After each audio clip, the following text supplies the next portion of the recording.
All right, good morning, everyone. Good morning again. Thanks for being here for the second day. This is the CEO panel, and a question. I made sure that our panelists are going to be feisty, and we're going to fight a little bit about who owns the customer. So the first CEO that is going to join me is Andy MacMillan, CEO of Acton Software.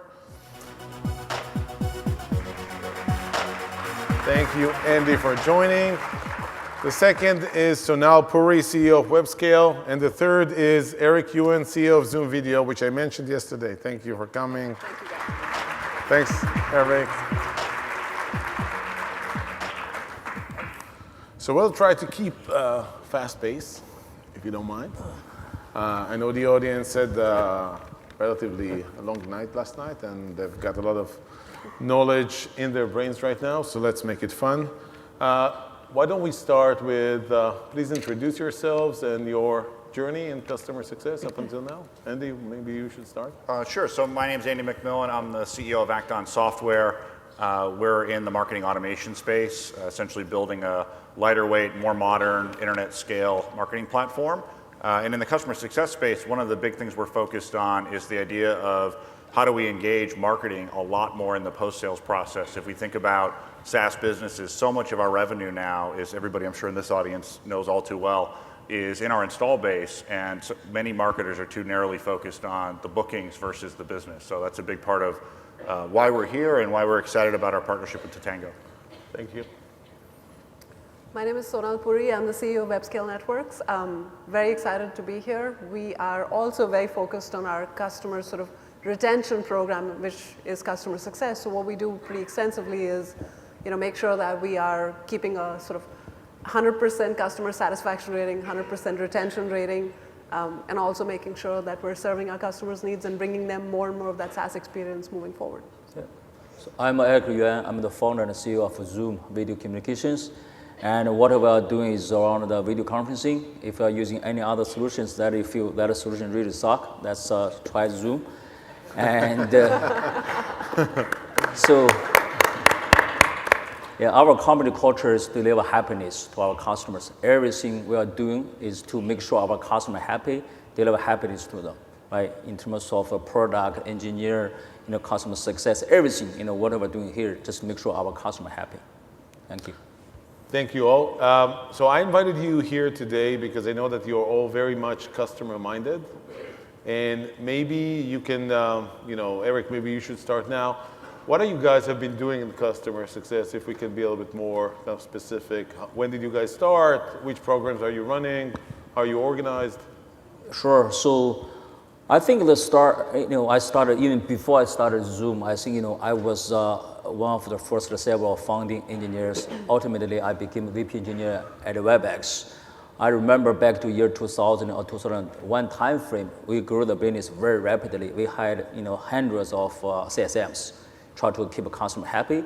However, it did not work. The reason why, quite often, those customer success managers they always try to get some information from engineers, PM, or support. And it's really, I would say, does not work out because engineers are very busy to write the new code. PM also busy talking with new customers. Sales account executive, they're also busy on talking with some new prospect. Nobody is going to help them proactively. And also information also not ready. That's a hard lesson learned. When I started Zoom on day one, when we have a first customer, we got to have a process and make sure, we have a culture, make sure everybody behind the CSM.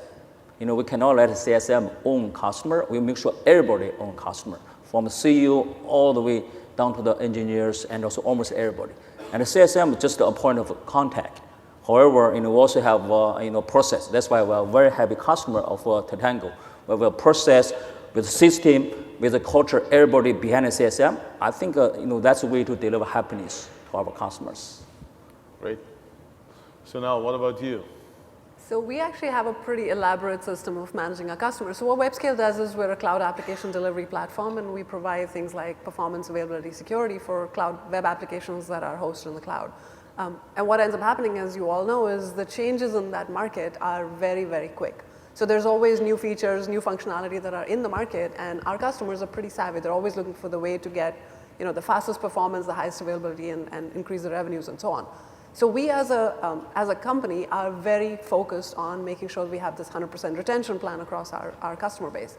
Right from me down to our customer success team and everything in between, from compensation to process to ownership, everybody across the company truly owns the customer. We do have dedicated resources. So, based on sort of past experience, one realizes that unless you have people that are dedicated to your customer, even though you have a SaaS service, even though you're offering them the best of everything on a day-to-day basis, unless you're in front of them and sharing with them what you're doing for them pretty much weekly, they tend to forget. They tend to forget how bad their life was before you came into it. And so it's very important for us to remind them, being the SaaS service, because we don't ship them a box.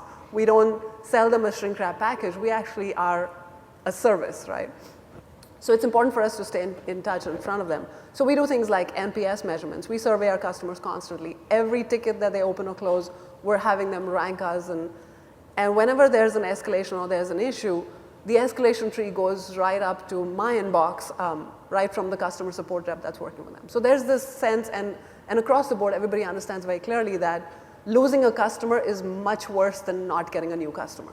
And that is the sort of thinking that has to come across the board in compensation and thinking and escalation and all of those pieces. So maybe before you answer, Andy, kind of elaborate a little bit. You guys are all started with software as a service and recurring revenue business model, and Andy, you've been in Salesforce even before, running Acton. So tell about your story in customer success, but also can you help the folks in the audience that don't have CEOs that were born in this business model and they need to come back to their company and communicate why you as a CEO see things differently? Well, I think for SaaS, one of the things I love about SaaS is customer success is baked into the model. And I think it's changing the expectation for customers. So even if you're not in a SaaS model, that expectation has shifted. And I used to tell this story a lot when I was a Salesforce executive and I would go to new hire training. I would tell this story about my first week at Salesforce. I was a fairly senior executive and I got asked to join this urgent customer call, and it was a prep call for a customer meeting. And I jump on this call and there were 3 other SVPs, and everybody of course brought their team of people who actually knew what was going on at the customer. And I asked the question an Oracle exec would ask, and Oracle actually has done much better on this sense, but it was 10 years ago. I said, well, how much does this customer spend with us? And the answer was $18,000 a year. And I almost fell out of my chair thinking we'd gotten all these people together. And I think it was noticeable how shocked I was. And one of the other execs came over after the call and said, we're a SaaS business. We don't have unhappy customers. Like, it just doesn't work. We don't tolerate customers not being successful. We invested a ton to sign up this customer, and the payback is in the out years. And I think that really changes your view of the business as a leader. And I think that's part of why I've loved being in SaaS businesses. But I would say, even for people that don't have a subscription-based business, that is now the customer service model that your customers are getting used to. And so I think that has to be part of your DNA now as a team, is that investment in long-term customer success. And maybe Eric and Sonal, maybe you have some additional, you've been practicing different businesses. Eric, you've been in Webex, so that's a subscription, but Sonal, you've been in previous businesses. The question is, it's obvious, right, that in recurring revenue business model, retention, expansion is critical, and for that to happen, customers needs to be successful, happy, and see value from products. But how do you help companies go through this transformation, right? If they don't, they understand the business model, but then there are a set of actions that they need to take, and they're not taking this. If I'm a director of customer success or a VP sitting in the audience, what do I tell my CEO when I come back? What is the compelling message that is going to help me drive the customer success initiative you think would work for them? So actually what's worked really well for me and to get my entire team on board, which, it's one of those things where you have to get everybody on the same page. You can't just say customer success is important. You actually have to show them why it's important. And I think what works when you come from the SaaS business is you get trained to measure certain metrics. So you're measuring long-term value, you're measuring contract value, you're measuring payback period, you're measuring all of these SaaS metrics. And once you measure these SaaS metrics, you start to realize that for the first year, and this is not just really for SaaS, it's actually true for any business, for the first year, you are paying to get a customer. it takes you about 10 to 12 months to, if you're running a good business, it takes you about 10 to 12 months to start getting the customer to truly pay you and pay your business for growth. And if you're not working on customer retention and customer success and you lose that customer at the 12-month renewal time, you're dead. That company is never going to succeed. And that's the basic metric of showing them, by the time you pay sales compensation, you pay onboarding, you pay for all of these pieces, it takes you a year to recover. And from that point on, for the next 4 to 5 years, is truly when the customer pays you to build your business. And the day you understand that metric, you'll understand how important it is. Truly, once they stay past the first 12 months, unless your product deteriorates in a big way, they're staying with you for 4 or 5 years, assuming you're constantly evolving and doing R&D and so on and so forth. So I think for me, it's always a math exercise of showing your CEO the numbers and show them why it makes a difference and how they build a lasting value business. So convinced by the numbers. Basically. Always works. All right. So Eric, let's go to the meat of this conversation, right? The question here is who owns the customer? I think we've heard today, we'll hear later today that it could be sales, could be marketing, could be everyone, could be product. What's your take on that? Who owns the customer at Zoom? I think in our case, when we started, we only have an engineer team, right? We build a product. So after we have first the customers, guess what? We do not have a customer success team. I'm the first CSM. I did not spend any time talking with our engineers about a product anymore. I spend the whole day on talking with customers, understand the customer problem, issues. At that time, all others realize, okay, CSM, customer success is very, very important. Because when I involve, whole team behind me, right, and I talk with the PM or engineers, anybody, they know, oh, Eric, he's responsible for customer success now, right? That's why I start day one, the whole team behind that. After that, for sure, myself, not scalable. We hire a lot of other CSM. Since then, everybody understand that's a company culture. You got to do behind the CSM, right? You cannot let the CSM be the only owner to own this experience. Everybody should be behind that, from engineer, PM, support, sales, everybody. That's the only way to make sure, customer success managers successful, because they need all those informations, in a timely manner. If you let only the CSM responsible for that, for sure the process is not great, because quite often other team members are very busy. So that's why from day one, in our case, everybody knows that, the whole company behind the CSM to support the customers, make sure customers are very happy. And a quick follow-up on that, how do you make sure that there's alignment around this? Because you do hire for functions, right? You do have people in engineering, product, customer success, sales, marketing. How do you make sure that people are actually putting the time and working, collaborating in a way that is aligned around this? Well, that's a good question. So I would say 2 things. Number one, when you hire anyone, right, and for the onboarding, training process, you should share with them what's the company process look like, what's our culture. Our culture is to focus on customer experience. They love happiness with customers. Everything we are doing to make sure customer happy, so make sure they understand the culture. And after that, when they work on their day-to-day job, and you can see that we set up great examples. We never have a customer success story we share with everybody, because everything we are doing centered around one thing: make sure customer happy, make sure all the interactions with customer is very great experience. And you're right. Quite often, also sometimes does not work. We also use that as an example to train our newly hired employees as well. It's really not that easy, but as long as you make sure every day you think about that, I think someday you'll get it there. Yeah, I would just add, I think you're right about everybody owning the customer. My perspective on this is, I think it's marketing's job to own the brand. And the brand is going to be tied up in your customers in today's day and age. So I think marketing plays a big role in making sure that whole experience with the brand is powerful and aligned with what you want that post-sales experience to be. But our view, and my Chief Customer Officer, Matt Zone, was here yesterday on this stage talking a little bit about this. Our view at Acton is to make sure we have clearly delineated responsibilities that make sense as a team. So, we're not a net renewals company.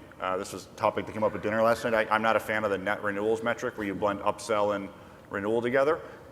We focus our post-sales team on customer advocacy. They don't sell anything. They're not responsible for upsells, not responsible for a target. They're responsible for being the customer's advocate, pure and simple. So when you talk about somebody being responsible or owning the customer, they own the advocacy of that customer being successful. They can pull in any resource in the company to make that customer successful. My sales team is responsible for the relationship of solving problems with that customer with our product. So if there are new products we introduce and we can identify that our customer has that problem, it's my AE's job to go in and show that we can help them solve another problem in their business.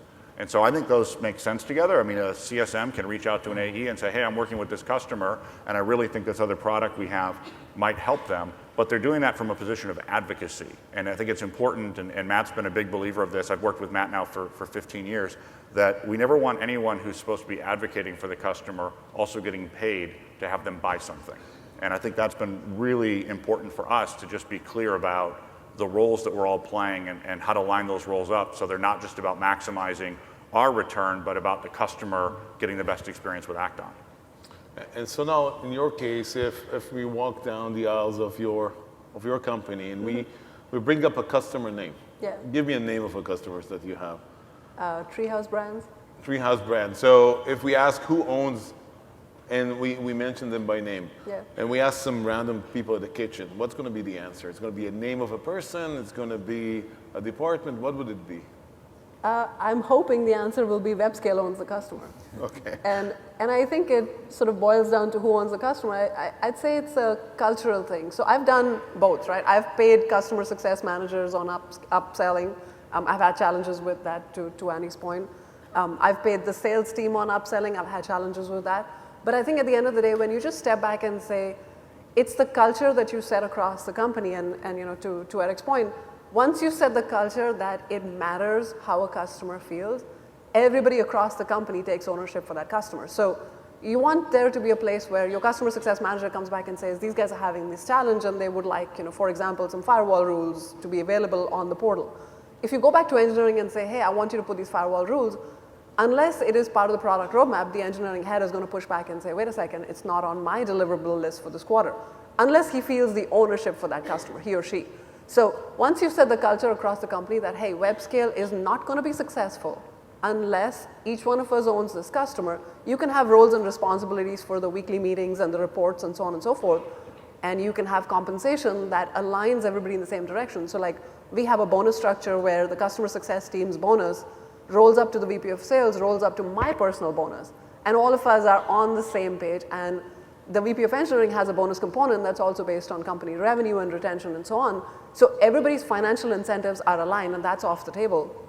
But once you set that culture of Webscale owns the customer, everybody focuses on it, and nobody makes excuses on it's not my job or anything like that. So I guess everyone talks about culture, and we've heard through the last day in the morning a lot of discussion about culture. Let's talk about this.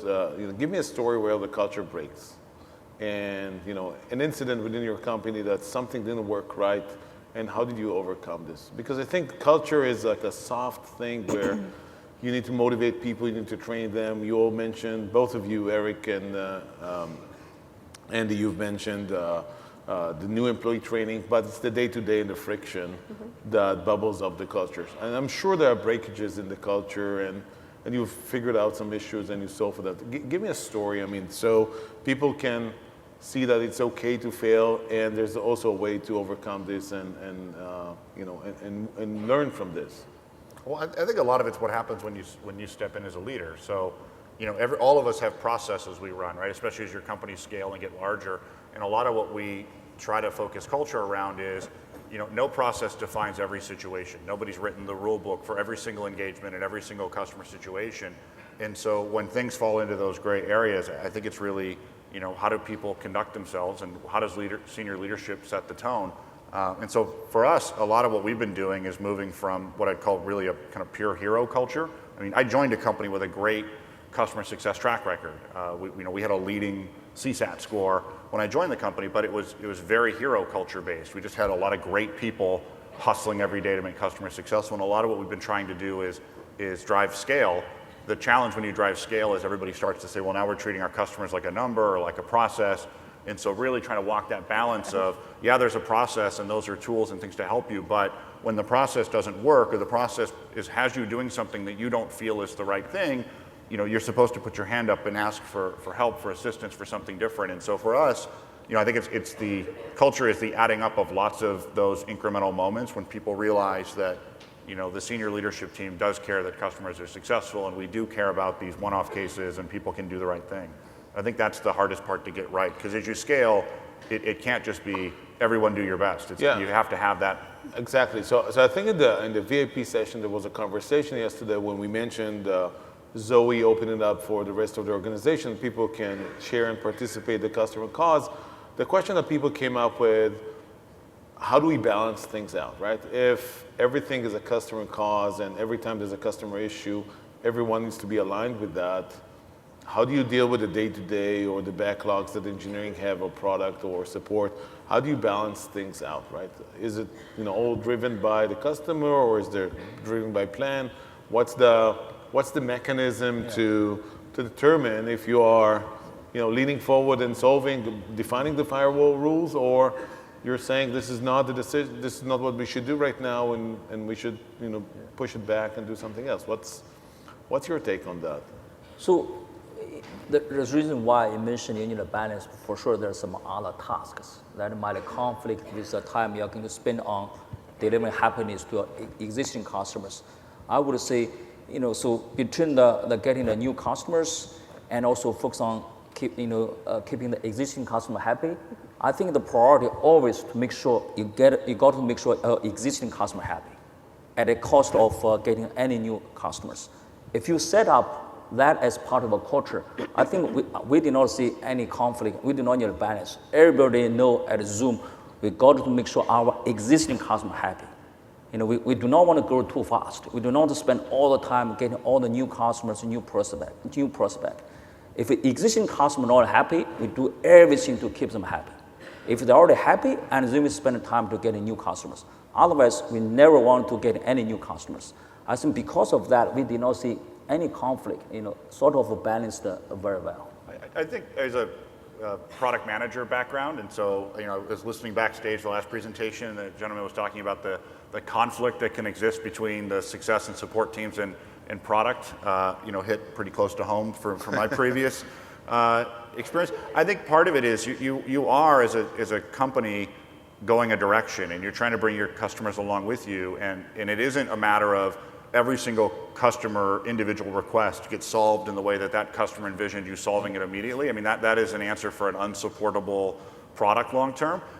This is where product management has to come in and kind of align the broader set of needs across a large base of customers where you can direct resources in a meaningful way and drive value. And I think that's the success team playing a role in the product roadmap and the product team understanding where the customers are going and where the company's going. And I think that's really challenging. And I think that's one of the biggest conflicts in most organizations. And the world is full of companies that tried to do everything every customer asked them and then got passed by somebody who built something that the customers didn't know they wanted yet, but when they saw it, they knew that's what they wanted, right? There's the old Henry Ford quote, what my customer actually wanted was a faster horse, right? But they hadn't thought of a car.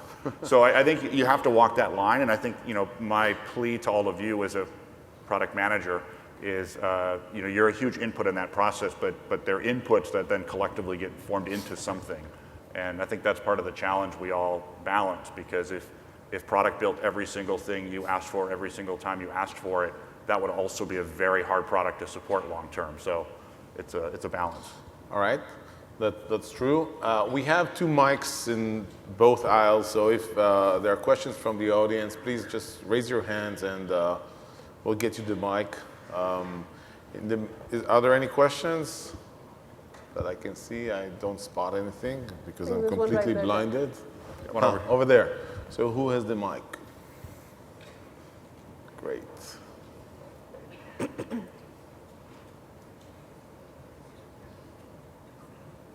This is intimidating.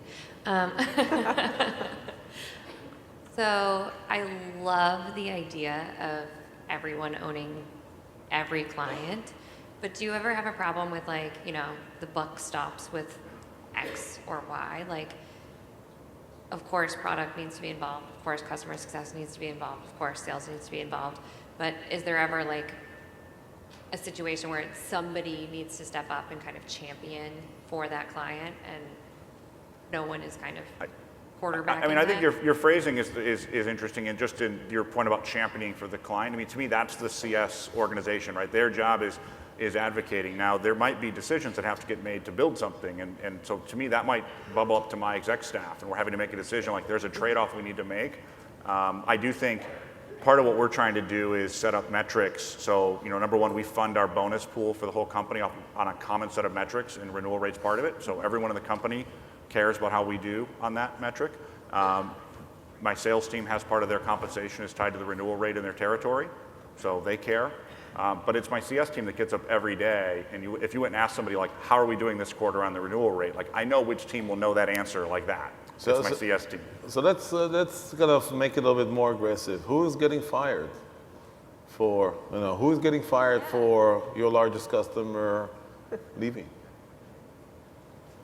No one? Everyone?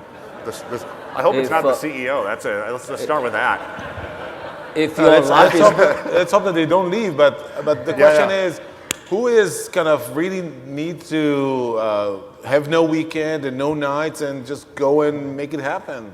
Yeah, I mean, I think it is the CS team's job to rally everybody to the cause, but then I think it's the exec. So it's the team has to make it's the those named decisions. person, the named customer success manager that owns the account. Yeah. Yeah. With us, we do have that. We do have named people who own all of the accounts. But at the end of the day, if you don't empower them to be successful and get the customer what they need, then you just have somebody. I mean, what's the point of firing them if they're not empowered to actually make a difference across the customer's life? And I see that Eric disagrees. Back to culture. I would say, first of all, you got to understand, if you lose one customer, you got to understand what's root cause. Quite often, CSM they did all they can to keep a customer happy. Your product sucks, right? You got to make sure your engineer team fix the problem, right? So you really know the root cause, and then you can come up with a solution, either fire somewhere, right?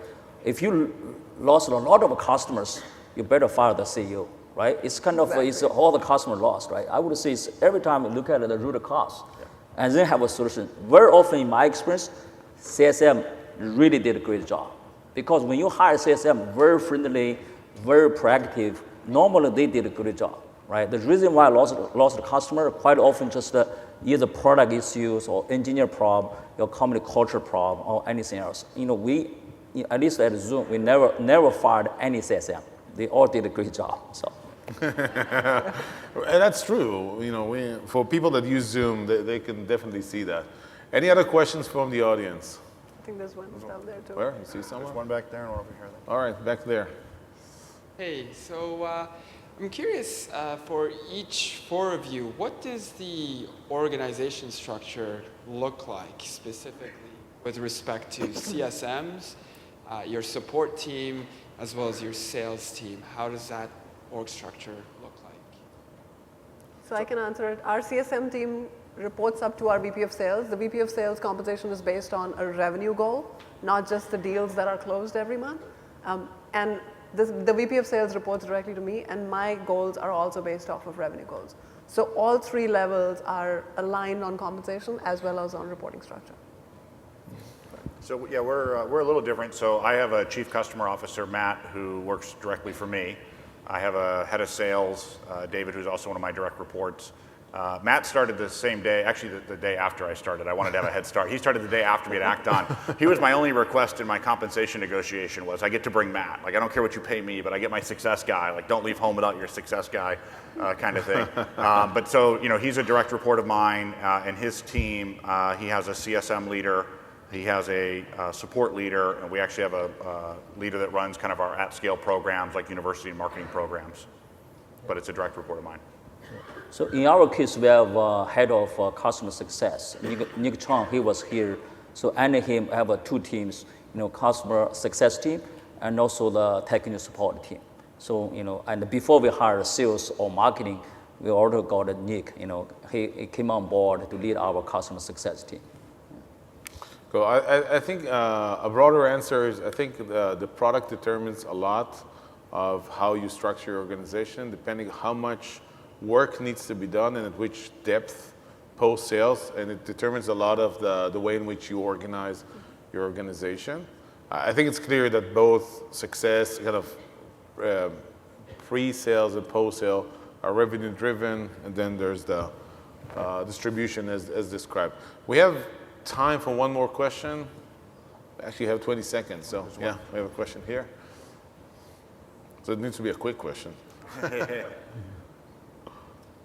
So you guys are, the philosophy of who owns the customer is great at the strategic level, but when you get down in the trenches and everybody owns the customer, you can run into conflicts about what's the right decision to do about that customer. So a little bit different than the other question that was answered, but how do you kind of set the priorities when the conflicts happen? Yeah, who makes the final call? I think my answer would be the customer does. I mean, if the CSM is clearly advocating for the customer and they're becoming an advisor to the customer, let's say my AE is trying to sell them something that they shouldn't buy. I don't know, maybe at some point the CSM comes to me or to Matt or to my head of sales and basically says, I think this is a really bad idea and we might step in. In many ways, I expect my AE to be in every deal trying to, see if there's products that we should be putting into that customer. I do want them to be the right products, to our point about if it's not going to stay there and be successful, it doesn't make sense. But, ultimately, if we line up the team correctly and the CSMs are advocating and other people are playing their roles, I think the customer can be at the center of a lot of that. And if they're empowered, the customer helps make a lot of those decisions along with us. Yeah, I'd say sometimes by leaving, they make the decision for us, and that sort of gets our attention to what's important. Yeah. Absolutely. My point is, if you are able to make sure that everyone have the same information about the customer and you have the company culture, in many cases, it's going to be the same decision. Yeah. So that's the key, getting the information. Everyone have the same level of information will allow, with the company culture, will allow to make the right set of decisions. Thank you all very much. I'd like to thank Andy MacMillan, Sonal Puri, and Eric Yuan for leading such an amazing panel. Thank you for being here.